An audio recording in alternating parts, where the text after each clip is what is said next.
The stars looked different from the council ship. Teja stood at the large window, her scaled hands clasped behind her back. As High Speaker of the Galactic Council, she had seen many worlds. Earth would be just one more. High Speaker, we are ready to begin the report, said Do-hyun, the head scientist. His voice was soft but clear. Teja turned from the view of Earth, a blue and green ball hanging in the darkness. She walked to the large round table where 12 council members waited. Each looked different. Some had scales, others fur, a few had hard shells, but all had evolved as hunters on their home worlds. Show us what you have found, Scientist Do-hyun, Teja said as she took her seat at the head of the table. Do-hyun touched a panel, and a hologram appeared above the table. It showed humans walking in a city, driving cars, working in offices. The species calls itself human, Do-hyun began. They have no natural weapons, no claws. He displayed an image of a human hand. No venom, an image of human teeth. No significant strength. A human struggling to lift a heavy box.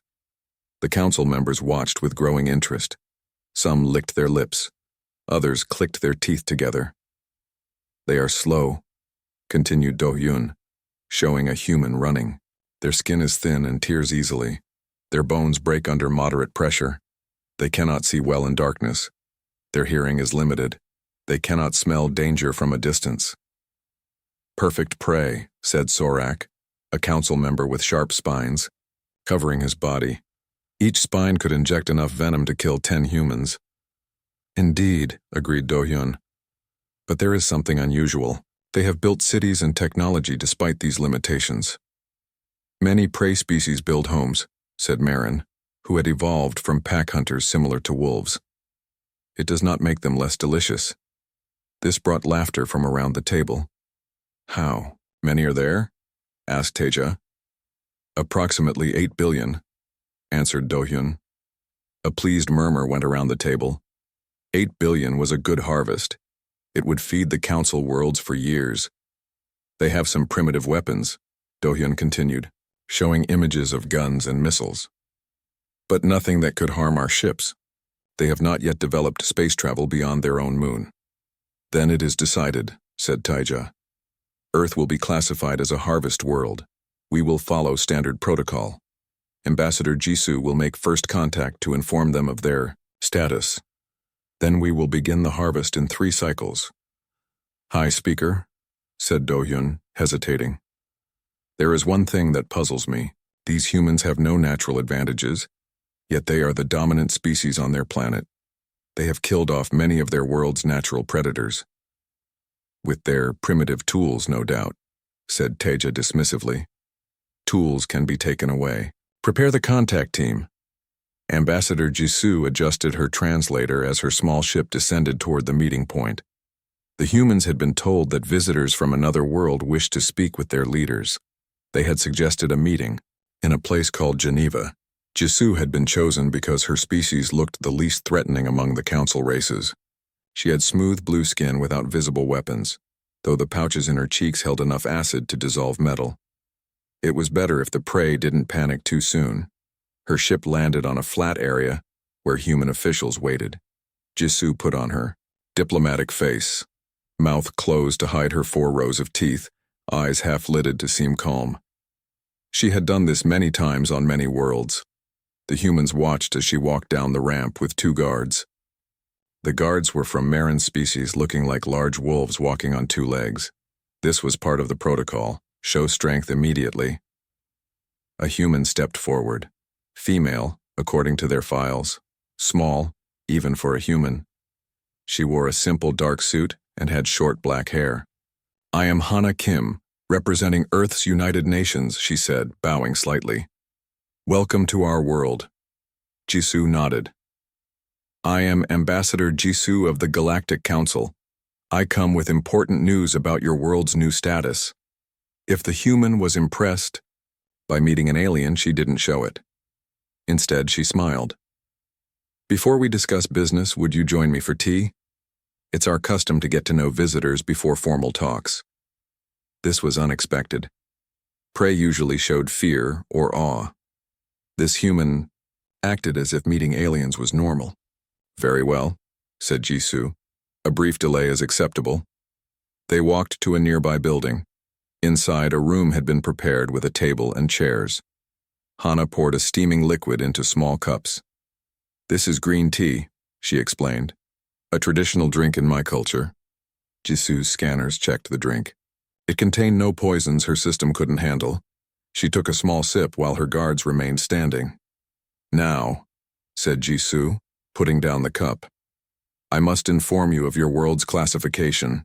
The Galactic Council has designated Earth as a harvest world." Hana's face remained calm. "And what does that mean?" "It means your species has been classified as prey," Jisoo said bluntly. Protocol dictated honesty at this stage. "In 3 cycles, what you would call months, harvesting ships will arrive. A portion of your population will be collected as food for Council worlds." She waited for the panic, the pleading that usually followed such announcements. Instead, Hana took another sip of tea. "I see," said Hana. "And this council, they believe humans are suitable prey?" "You have no natural defenses," explained Jisoo. "No weapons, no speed, no strength. You are ideal prey." Hana placed her cup down carefully. "Ambassador Jisoo, I must inform you that Earth will not be harvested. Not now, not ever." Jisoo blinked, all 4 of her eyes. This was not the usual response. "But you have no choice," she stated. "The Council's decision is final." "Oh, but we do have a choice," replied Hana, still smiling. "You see, we've been watching your ships for decades. We know exactly what you are." She leaned forward slightly. "What you don't know is what we are." Jisoo felt something unusual, a slight chill along her spine. This was not how prey should act. "You are food," she said firmly. "That is what you are." "No," said Hana. Her smile remained, but her eyes had changed. They looked older, colder. "We are the species that stayed alive on a planet full of things that wanted to kill us. We didn't have claws, so we made knives. We didn't have fur, so we took it from animals that did. We weren't strong, so we invented machines. We weren't fast, so we learned to trap things that were." Jisoo stood up. This conversation was becoming uncomfortable. "The Council's decision is final," she repeated. "Prepare your people." As Jisoo turned to leave, Hana spoke again. "Ambassador, please deliver a message to your council. Tell them they've made a mistake. Humans aren't prey. We're the species that learned how to hunt the hunters." Jisoo left with her guards, unsettled but still confident. Many prey tried to sound brave at first. It never lasted. Back on the council ship, Jisoo gave her report. "They show unusual confidence," she concluded. "But this is not uncommon in species facing harvest for the first time." Taija nodded. "Did they beg? Offer trades?" "No," admitted Jisoo.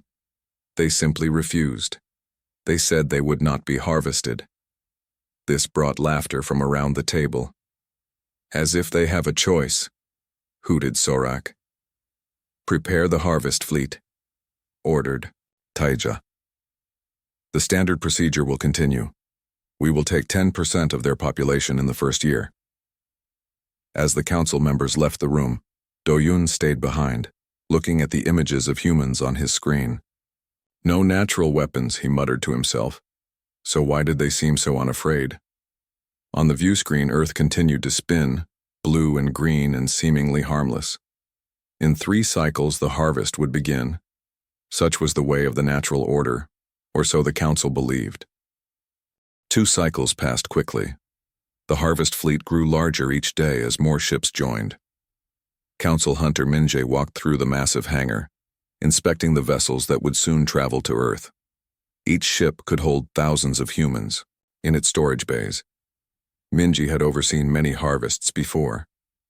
His people, the Vrel, were known for their speed. No prey could outrun a Vrel. His skin was a deep red, and the muscles in his legs were 3 times larger than those in his arms. He had personally caught over 500 prey in his career.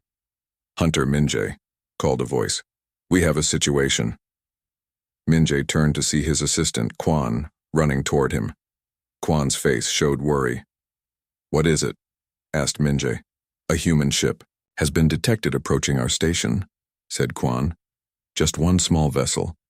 Minjay blinked in surprise. "Humans don't have ships that can reach us." "This one did," said Kwan. "It's requesting permission to dock. It says it brings a message from Earth." This was unusual. Prey species sometimes sent messages begging for mercy, but they rarely had the technology to reach council space. "Let it dock," decided Minjay. "I want to see this human messenger. Bring 10 guards." The human ship was tiny compared to council vessels. It was sleek and silver, with no visible weapons.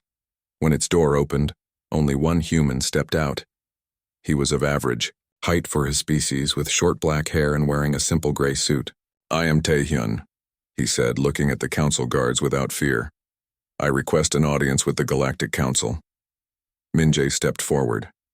"I am Hunter Minjay. How did your ship reach our station? Your species does not have this technology." Taehyun smiled slightly. "There are many things about humans you don't know." The council chamber was full. All 12 members sat at the large round table, with High Speaker Teja at the head. They had gathered to see this human who had somehow reached their space. Taehyun stood in the center of the room surrounded by guards. He looked small compared to the various council species, many of whom were twice his size. "Speak, human," commanded Teja. "What message do you bring?" Taehyun looked around the room, making eye contact with each council member. Some found this uncomfortable. Prey should not look predators in the eye. "I've come to deliver a message," Taehyun said simply. "Earth is not a harvest world, it is a death world. We are not prey. We are something worse." The council erupted in laughter. The idea that humans could be anything but prey was amusing to them. "And what might that be, little human?" asked Taija, leaning forward. "We are apex predators, who evolved without being." "Apex predators," Taehyun replied. "We have no venom, no claws, no fangs, so we had to become something else. Something that hunts apex predators." The laughter grew louder. "You?"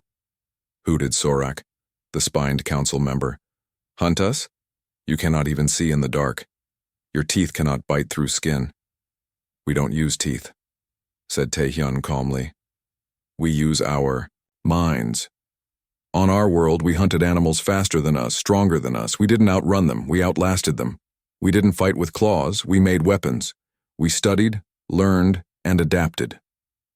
"Words," dismissed Marin, the wolf-like member. "Just words from prey." Taehyun reached into his pocket. Immediately the guards tensed, but he simply pulled out a small device. "May I show you something?" he asked. Taeja nodded, curious. Taehyun placed the device on the floor. It projected a hologram showing various earth animals: lions, bears, sharks, crocodiles. "These were the apex predators of our world," he explained. "Each one could kill humans easily. Each had natural weapons we lacked." The hologram changed to show humans hunting these animals. Humans with spears surrounding a lion. Humans in a boat harpooning a shark. Humans setting traps for bears.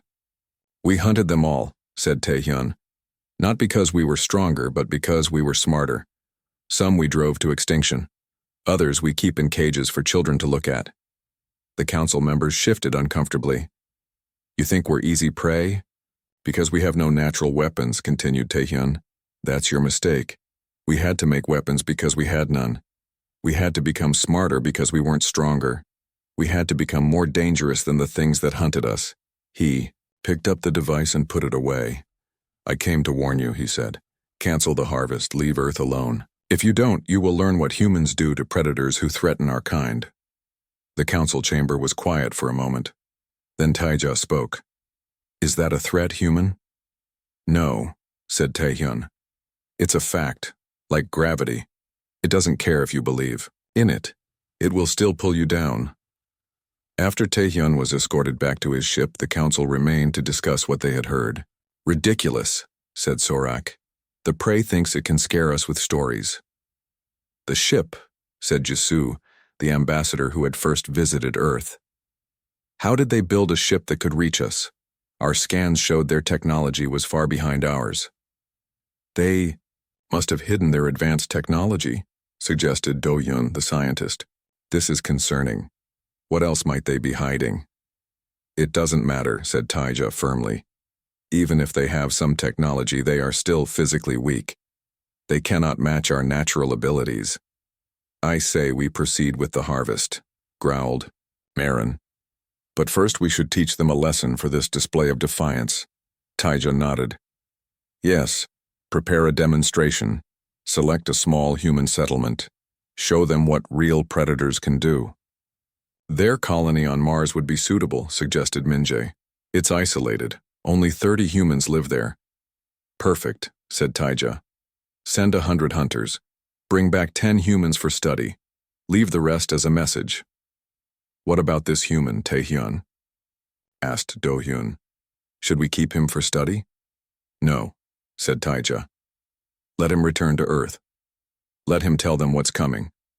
Let them feel fear before we arrive. Taehyun's ship departed the council station, heading back toward Earth.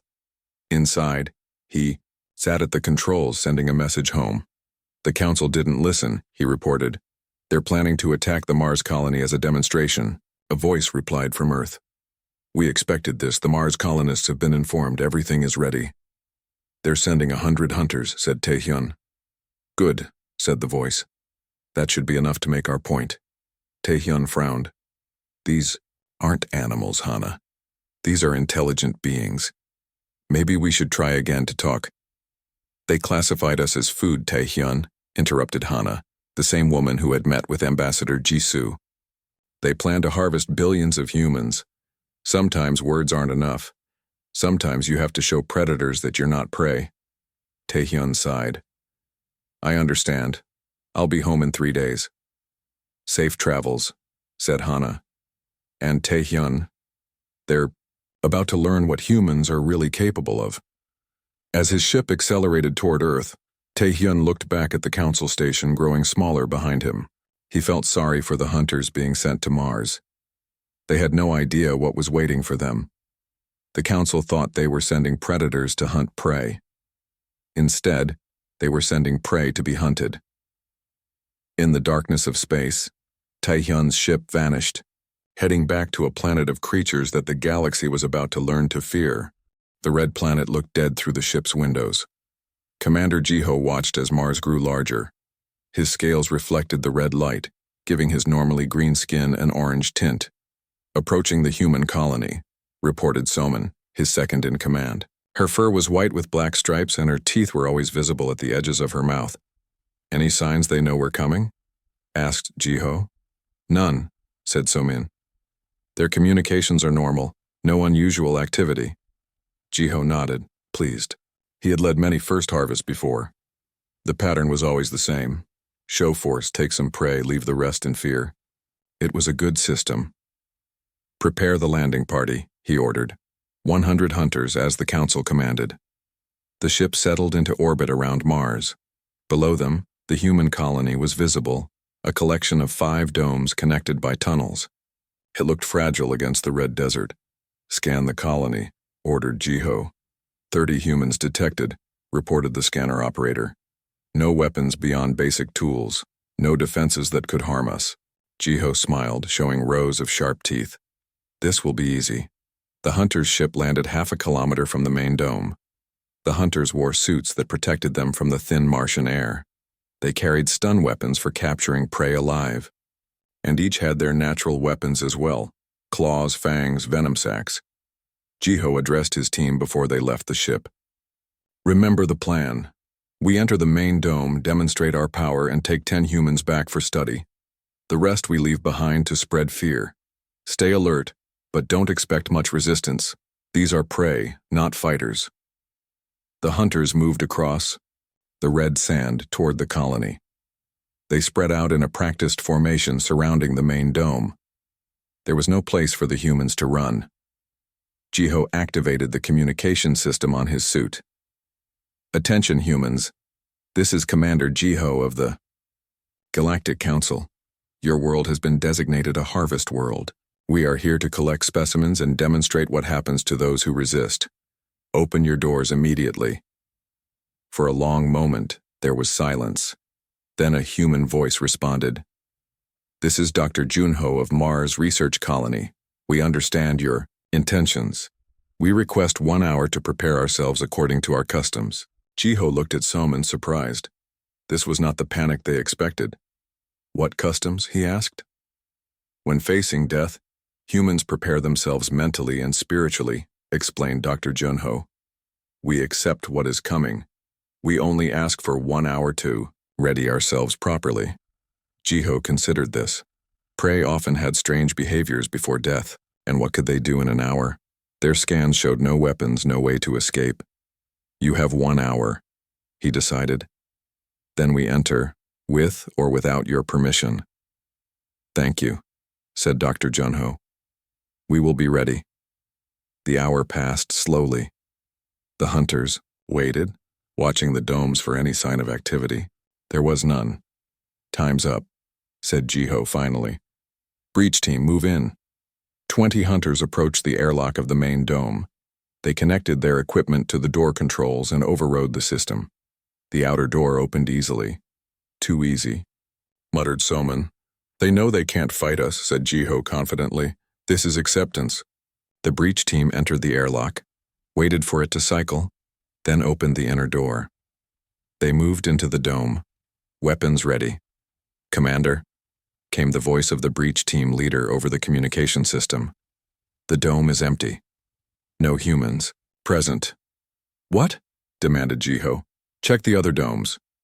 Teams were quickly sent to the 4 smaller domes. Each reported the same thing. No humans.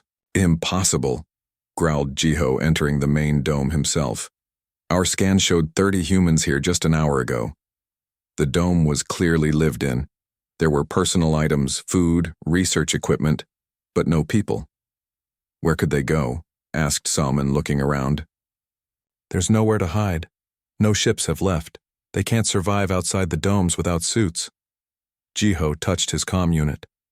Scanning team, check again. Find these humans. Sir, replied the scanning operator from the ship. We still detect 30 human life signs in the colony complex. That's not possible, snapped Jiho. We've checked all 5 domes. They're not here. Suddenly the lights in the dome went out. Complete darkness fell. Night vision, ordered Jiho, activating his own. The hunter's eyes all glowed slightly as their natural abilities to see in darkness activated. That's when Jiho realized something important. Humans couldn't see in the dark, but they had turned off the lights themselves. It's a trap, he shouted. Defensive positions. Too late. Something moved in the darkness, something fast and silent. A hunter screamed, then went quiet. What's happening? Demanded Soman. Another scream from across the dome. Then another. Back to back, ordered Jiho. Use your senses. The hunters formed circles facing outward, weapons ready, but they couldn't see what was attacking them. I smell humans, said a hunter with an advanced sense of smell. But the scent is everywhere. I can't tell where. He never finished. Something pulled him up into the darkness above. The ceiling, shouted Jiho, looking up. They're in the ceiling.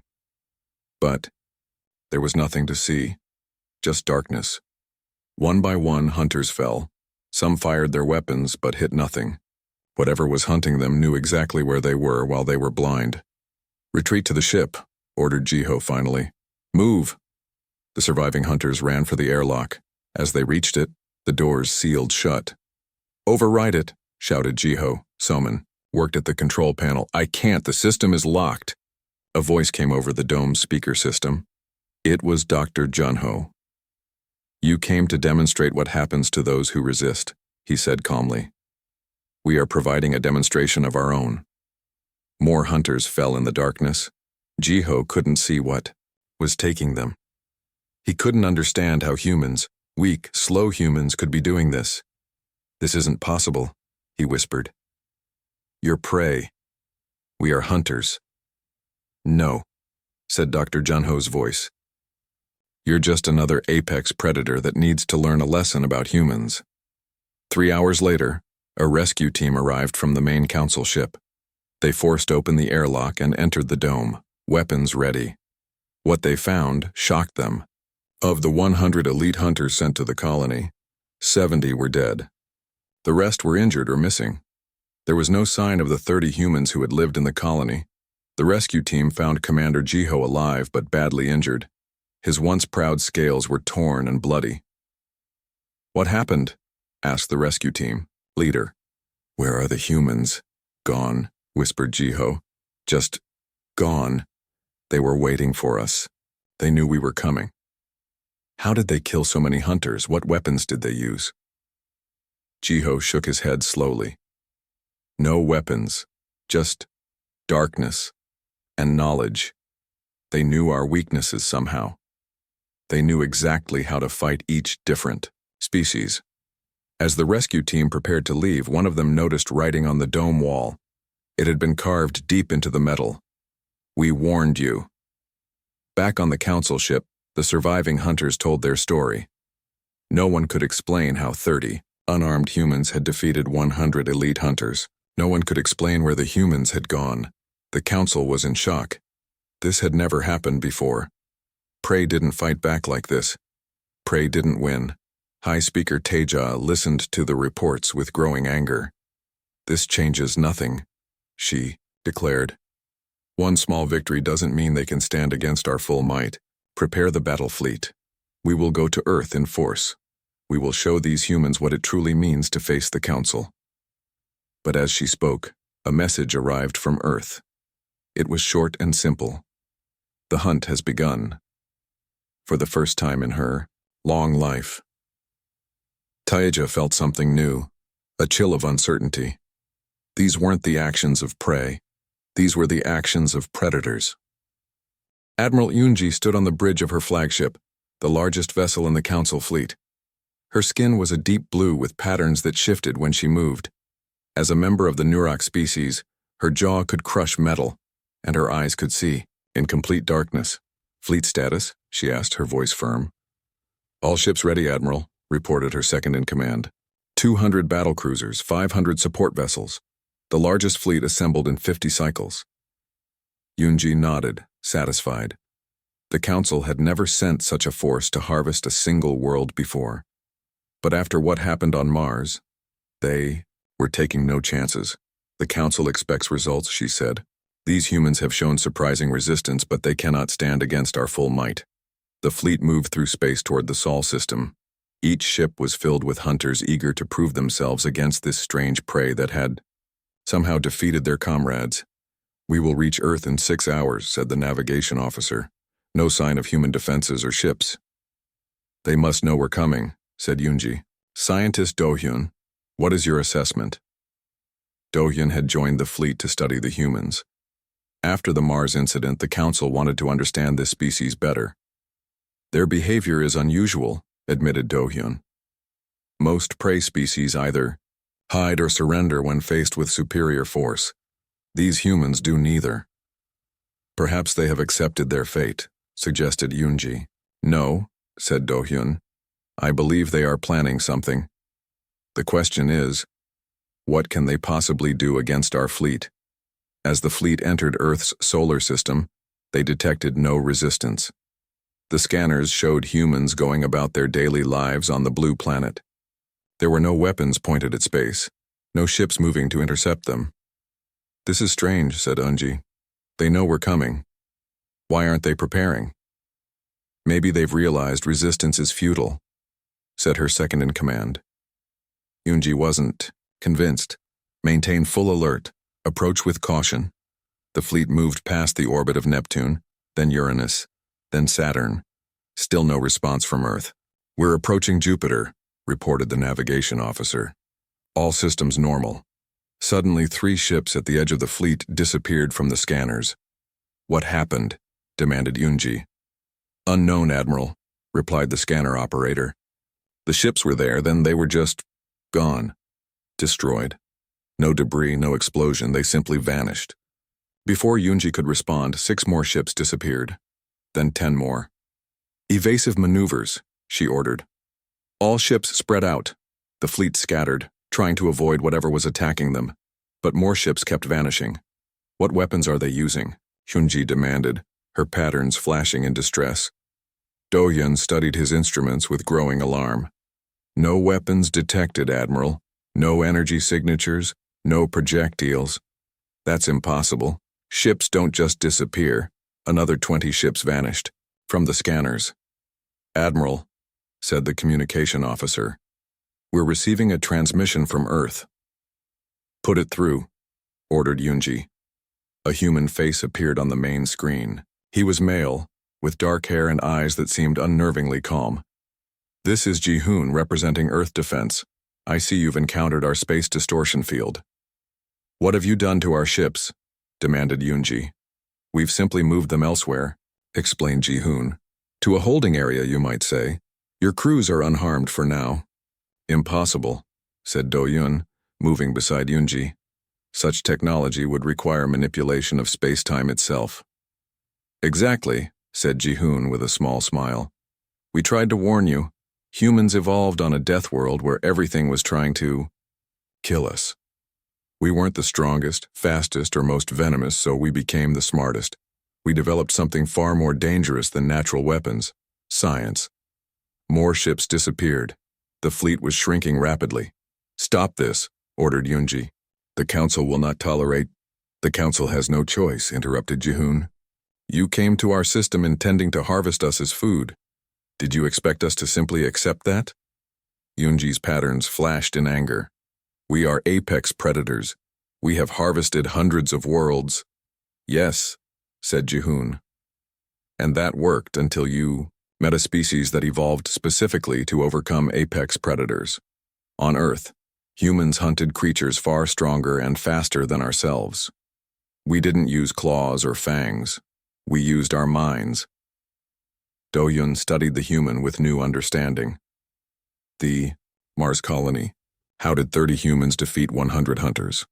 Simple preparation, replied Ji-hoon. We studied each council species, learned their weaknesses, and trained to exploit them. Your night vision can be overwhelmed. Your sense of smell can be confused. Your superior strength means nothing if you can't see your target. More ships vanished. The mighty fleet was now less than half its original size. Admiral, said the navigation officer urgently, we should retreat. Yunji hesitated. Retreat was shameful for a predator, but staying meant losing her entire fleet.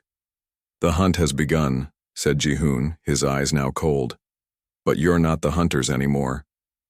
As the human's image disappeared from the screen, Yunji made her decision.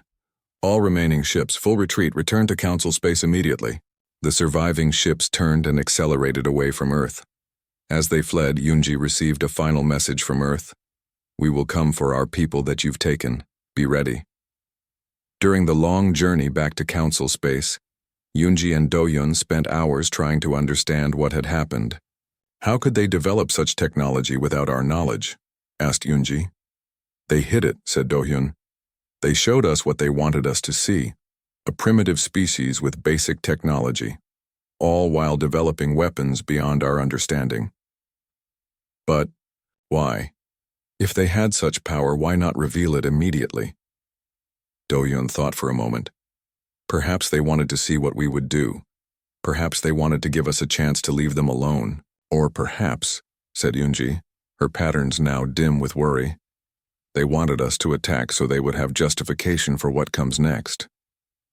On Earth, Ji-hoon entered a large underground facility where Hana Kim was waiting.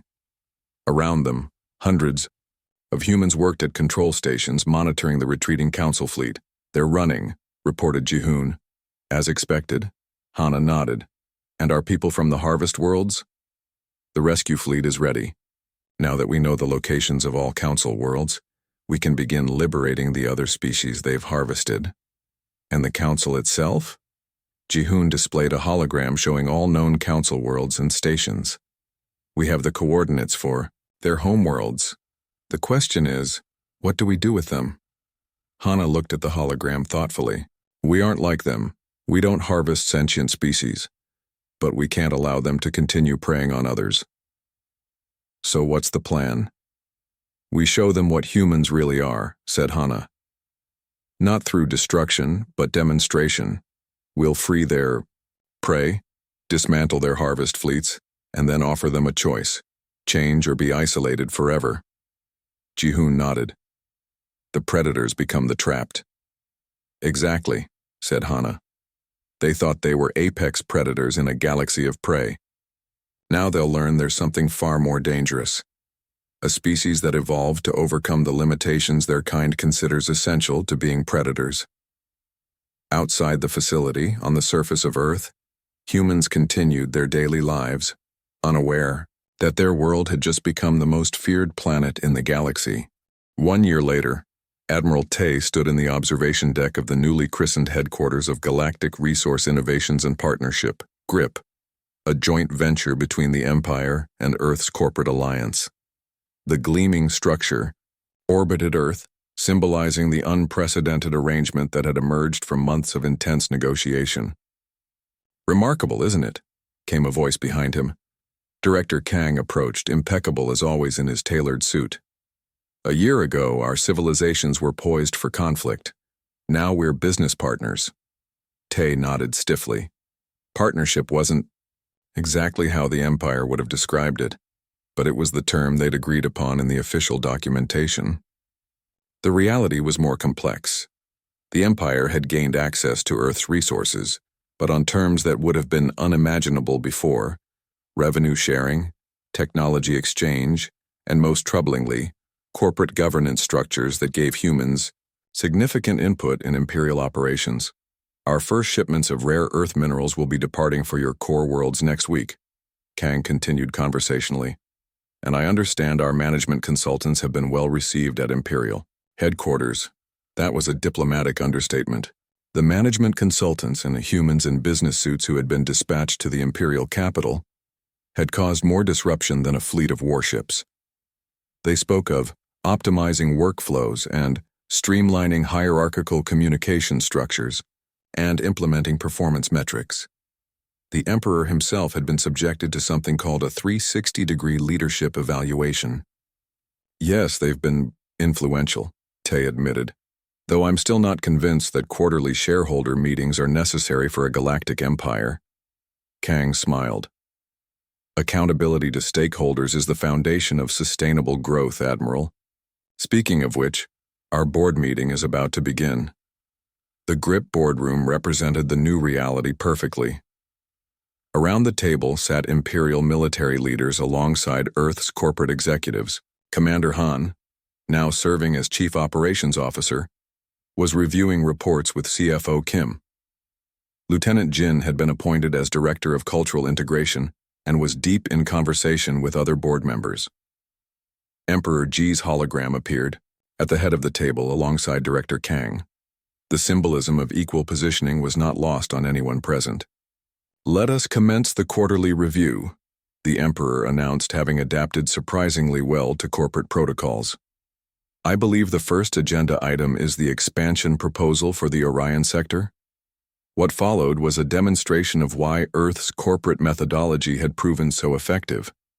The humans presented growth projections, risk assessments, and resource allocation models that made traditional Imperial conquest seem wasteful by comparison. Their approach to galactic expansion wasn't about subjugation, but market penetration. Not about destroying opposition, but converting them into consumers and partners. After the meeting, Admiral Tay found himself alone with Commander Han on the observation deck. Did we win or lose, Commander? Tay asked quietly, gazing at the stars. Sometimes I can't tell anymore. Han considered the question carefully. Neither, sir. I think we evolved. The Empire has existed for 3 millennia, but in 1 year these humans have changed us more than the previous 1,000 years combined. Because their killers wear business suits, Tay murmured, recalling their early observations. Yes, but I understand it better now, Han replied. Their business suits aren't armor, they're symbols. They represent a kind of power that doesn't need physical force to be effective. The humans conquered us without firing a shot, but they also gave us a new way to conquer. As if on cue, a small fleet of ships appeared, returning from a diplomatic mission to a previously resistant star system. The mission had been led not by Imperial commanders, but by a team of Earth negotiators. The reports indicated that the system had agreed to join GRIP's expanding influence sphere, a development that would have required a decade of military campaigns under the old imperial approach. The Empire is changing, Tay acknowledged. And perhaps that isn't entirely a bad thing. In the corporate headquarters of GRIP, humans and Imperials worked side by side, expanding their influence across the galaxy. The Empire had indeed found out why Earth's most effective killers wore business suits, because they had perfected the art of conquest without destruction, domination without resistance, and victory without victims.